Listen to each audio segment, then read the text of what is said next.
Hi, Hello. Hi, how are you guys? I'm doing good. Really good. Thank you so much for meeting us. I Of appreciate it. course.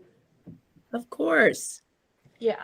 So we're Wadsworth High School's newspaper, the Bruin, and basically the angle that we wanted to take on this story was what was your high school experience and how did it lead to you being a governor candidate? All right. Dayton, obviously. But so I looked online and took a lot of calling and stuff, but you went to Oldenburg Academy. I did. It was Yeah. actually called Oldenburg Academy of the Immaculate Conception, if you can believe it. Yeah. Well, Oldenburg Academy for short. Yeah. Is that a Catholic school? It was an all-girls Catholic boarding school in Southern Indiana. I graduated high school with 44 other girls. It sounds like my 8th grade class of 23. There you go, Carly. I went to Sacred Heart. Okay. Yeah. Anyways, so how was your experience in high school? Did you find your love for politics there? Was there any groups that you were in? Yeah, so I was the president of my student class, freshman, sophomore, and junior year, and I was vice president senior year of the student body. So I was always active in student government. And I went to college as a chemistry major, but my class, when they do most likely to, they did most likely to be a politician, honestly. Well, they really Most likely to run for office, according to them. Yeah. So I guess the girls I went to school with knew me better than I knew myself, right? That's funny. Yeah. How did that influence you to I don't really know what I'm trying to say. How did that influence you? I know you went for science, but when did you make that switch? Well, look, I'm the first to graduate college in my family, and so having when you're first to go to college, typically you run in your parents encourage you to do a business degree or a science degree, and so I liked science better than business and majored in chemistry and got my degree in chemistry. I got a minor in political science just from interest classes, just classes I was interested in were political science classes, so I got my minor there. But I didn't really realize even then that I wanted to run for office. I was active in college Democrats in college. But in high school, I think just the organizing of, things that were important to the class, the students, and being the voice of your class as the class president, I think it impacted me. The academy was a place where, frankly, it really instituted, I think, a lot of the feminism and women as leaders that I have today. When you're 14 to 18 years old, no offense to you, Luke and Eric, but having only women in the school, you had to be the leaders of the school, and getting that opportunity to lead as a woman and the role that women can play in leadership was really key in high school. Absolutely. And do you think that provided you with a different environment than the rest of the world at that time? Because I know you graduated 98. 98, yeah. 94 in high school, 94, you're right. Yeah. Yeah, I think going to an all-girls school during that period, where it's not as, I think this next generation of women and your generation are more assertive in those places than I was. And so I think that gave me that opportunity to be assertive that I probably couldn't get in a co-ed school, frankly. Yeah. But a little different today, for sure. Mm-hmm.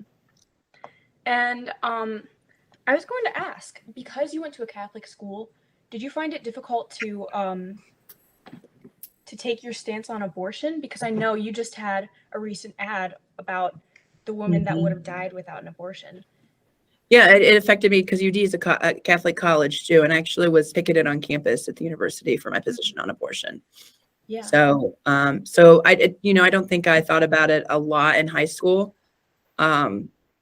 And I don't think it was a big conversation because, Roe was the law of the land.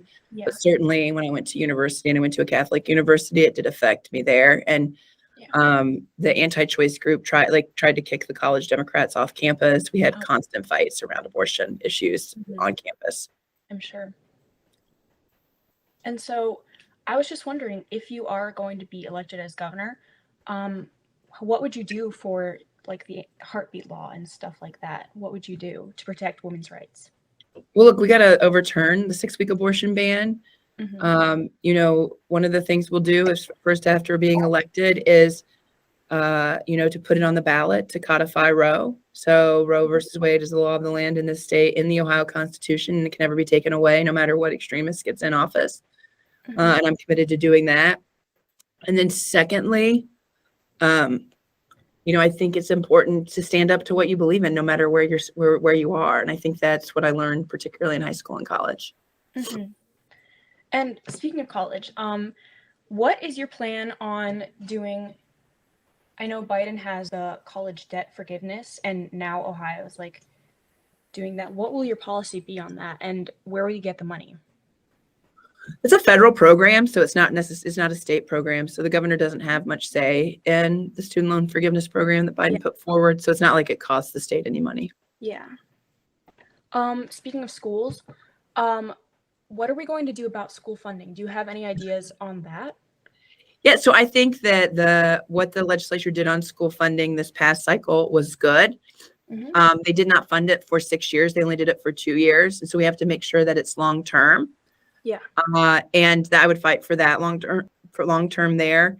And then also making sure that we don't privatize public education, right? So I'm against I want to make sure that charters have like those same regulations that public schools have.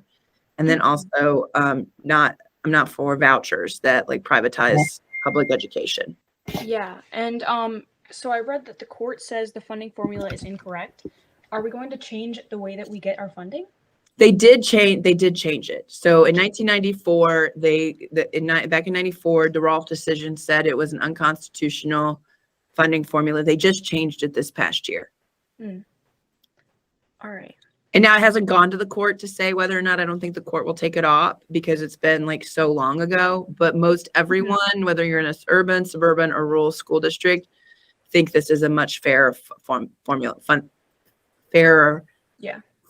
Funding formula. Funding. Oh, say that fast. Funding formula. Fair funding formula. Okay. Yeah. And I don't know. I think we wanted to talk a little bit about minimum wage. So, whose questions are that? That's yours, Alex, right? That's Luke. Okay, Luke, go ahead. Okay. So for the the current minimum wage is federally $7.25. Do you anticipate those wages increasing? Yeah, one of the first things we announced is raising the minimum wage to $15 an hour. That's what we want to make sure. People are getting paid too little and still having to go to the food bank to provide for their kids. It's un-American and un-Ohioan, and we need to make sure that the reason why people work is to have dignity in work and be able to provide for their families. And so I'm in favor of raising the minimum wage to $15 an hour. Okay. And so if that happens, do you think that we'll see like a price increase in a lot of other things in the state? No, I don't. I mean, I think we have to give support to small businesses because small businesses have a challenge with that, and the state can provide small business support as we work. But at the bottom line, we have to realize the reason why we want an economy to thrive is so that people can provide for their family. And so supporting small business in that right now, most places are paying close to 15, but we just got to get everybody up. It's just unsustainable for us to expect people to work for so low a wage and provide for themselves, much less their kids. Right. Especially with all the inflation recently. Right. Now, we do have like lots of plans on what to deal with inflation. We've called for an inflation rebate from the governor's office, which we give $350 to every person that's working class, suspending the gas tax for 6 months, which is about 38.5 cents a gallon during this tough time of inflation while inflation gets under control. Going after price gouging right now in Ohio under Mike DeWine, it's legal to for corporations to gouge consumers with no repercussions. We're one of the few states where that's legal. And what we've seen in the state house and with this governor is basically big business and big pharma, big utilities. They basically bankroll Mike DeWine's campaign. And so in return, he doesn't pay any attention to like what workers and families need. Right. Mm-hmm. And I was wondering, go ahead. No, you can go. It's okay. All right. Well, I was wondering with the new implementation of the Intel, is it factory. I don't really know what to say. Like the Intel place in Columbus. How do you anticipate that's going to change jobs in Ohio? I mean, and do you think that they'll unionize it? Will you support that? Oh yeah, I'm in favor of them unionizing it for sure. The whole reason why we have middle class is because of organized labor. Keep in mind, corporations don't just do things out of the generosity, and workers' ability to use their voice collectively is really key, not only for themselves but for the entire state. That's the reason why we have the 40-hour work week and the middle class in our country.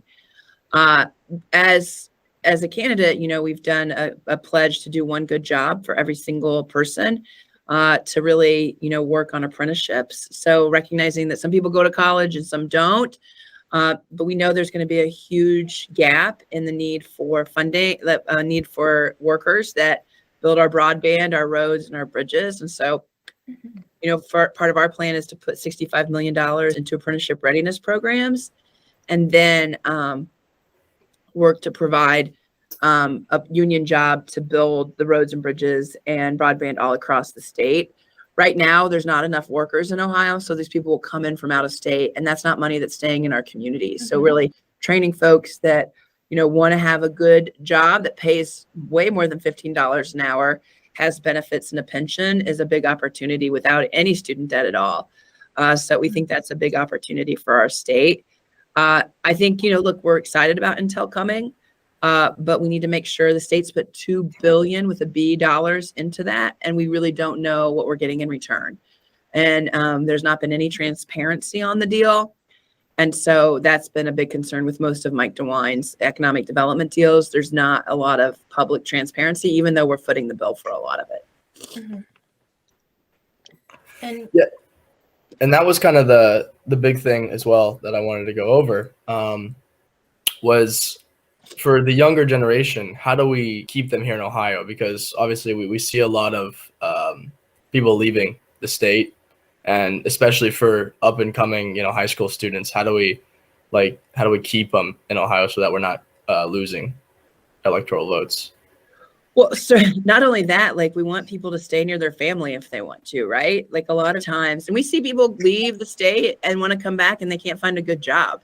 So number one, having good paying jobs that will provide and support a family to whatever, not just in Columbus, but the entire state, is really, really important. And that's why a lot of this One Good Job Pledge is about, is making sure that people have opportunities. I have so many friends that would love to have stayed in Ohio, but couldn't find a good job to be able to do that. And that's really important. But we can't just have all the good jobs be in one metro, in the Columbus metro. They have to be all across the state. I think that's really key, and that's what our One Good Job Pledge is about. Secondly, we have to be an inclusive state, right? I mean, young people aren't really interested in a place where women don't have say or freedom over their bodies, and the LGBT community is not respected or even able to rent a house without being discriminated against. And right now in Ohio, that is legal. It is legal as an LGBT person for your landlord to kick you out just because you're gay. And so we've been trying for 10 years to change that. And your generation is an inclusive and open-minded and progressive generation, frankly, on these social issues. And the state legislature and the governor are way out of step. And it's going to be the key to growth, right? So people are going to make their choices based on those efforts. If you're able to have a safe pregnancy, that won't be the case in Ohio because we don't have access to everything an OBGYN can offer, frankly, during, pregnancy is not always the easiest thing for a woman, right? So all of these pieces are really key for the growth of the state, having good paying jobs, but also making sure that we're a welcoming, inclusive, and pro-freedom state is really, really important for our future. Yeah. And I know Alex had a lot of questions to do with how to keep people in Ohio. So. So for safety in classrooms, why should people stay in Ohio when they don't always feel safe in their own classrooms or learning environments? Right. This is a really big deal for me too, Alex, because we went through the mass shooting in Dayton in 2019, and gun safety is a big deal. We saw a man in Dayton who was about 23 who got access to an assault-like weapon and killed 9 people and injured 27 more in 32 seconds. And, you know, I've been pushing hard for 2 things, universal background checks, which 9 out of 10 Ohioans support, and what's called extreme risk protection orders or red flag laws. And extreme risk protection orders particularly cut down on mass shootings, because when someone's not acting mentally right, their family and loved ones can make sure that they don't have access to deadly weapons, which really is, you know, frankly, anytime anyone's involved in a mass shooting, they're not in their right mind, right? If they're propagating a mass shooting, no one normal would do that. And so that extreme risk protection orders have saved hundreds of lives in places like Florida and Indiana. And we don't have that because the gun lobby and gun makers own Mike DeWine. And so for me, that's very personal as a community that's gone through feeling unsafe. And, you know, frankly, arming teachers, bus drivers, and cafeteria workers is not a way to make people feel more safe with very little training. And so, you know, I think the key is through universal background checks and extreme risk protection orders can make a big difference. Yes, and I was wondering, go ahead. You can go. All right. I was wondering, how are we going to address mental health with students? Because I think that's a really good idea to just start at the beginning. Absolutely. So, you know, the state has cut mental health over the past 2 decades. Basically, the state, with Mike DeWine's leadership and the rest of the Republicans, they decided to do big tax cuts for the wealthy and multinational corporations. And then communities had 2 choices. They could either cut services or they could tax property taxes to increase. And we've seen this in school funding too. That's what they've been doing for the past 2 decades. Yeah. And so communities that can they raise taxes on their workers to provide those services, and communities that can't do without. And so I've seen that in both places across the state. And really the state used to fund that stuff because everybody was taxed fairly, and that's not happened with this administration. One of the big key pieces is mental health services, right? The state has cut over the past 10 years dramatically, particularly addiction to mental health services. So not only is it hard to find a mental health provider in your community, but it's not offered in the schools either. And if it is offered in the schools, particularly, that's usually locally funded. So we need to make sure that we provide that in the state. And we can do that pretty easily by closing some of the loopholes for the wealthy. And I just, you know, like I said, I want them to pay the same amount of taxes I pay, you know, as a middle class person. And instead of the other way around where they get big tax cuts that, you know, don't benefit anybody but themselves. And so that's the key part for mental health and addiction services particularly. Yeah, absolutely. You know, I'm in Dayton. Dayton was the tip of the spear from the opioid epidemic. In 2017, we led the country in accidental overdose deaths. We were able, because the local community came together, to cut accidental deaths in half. And we've kept them down even when other communities across the state and country, like nearly every other community, has increased and seen an increase in opioid addiction deaths. And it's because we are constant around funding of mental health and addiction services. And we're doing that locally because the state won't step up. Mm-hmm. And so if you are elected governor, will you try to make it a state issue? Yeah, like we need to have long-term funding for mental health and addiction services. Because number one, people won't go into mental health because they don't think the funding's there. So the issue of getting mental health workers, again, like much like we're going to see with OBGYNs, if you can't provide the service, you can't get funding for the service, you're not going to stay in Ohio to do it. You'll go to a state where funding is available for mental health services. Mm-hmm. And we have to have that to be long-term and sustainable from the state if we really want to invest in having mental health providers. It can't just be a grant. It can't be just like one-time money. We have to say, hey, we're really committed to this, and I'm committed to doing that. Mm-hmm. I just want to ask, what would you say to young voters in order to, like, what would you tell them? Yeah, look, a couple of things. I mean, this election is really key, particularly if you're a young woman or you care about young women, right? Because of what's happening around abortion access. This is about the fight for the right to make decisions on your own, with your own body. And this decision will affect, if you're like, 18 to 40 years old, like what your family looks like and the opportunities for your family. And so for young people, particularly I think that's really key. And then also being an inclusive state.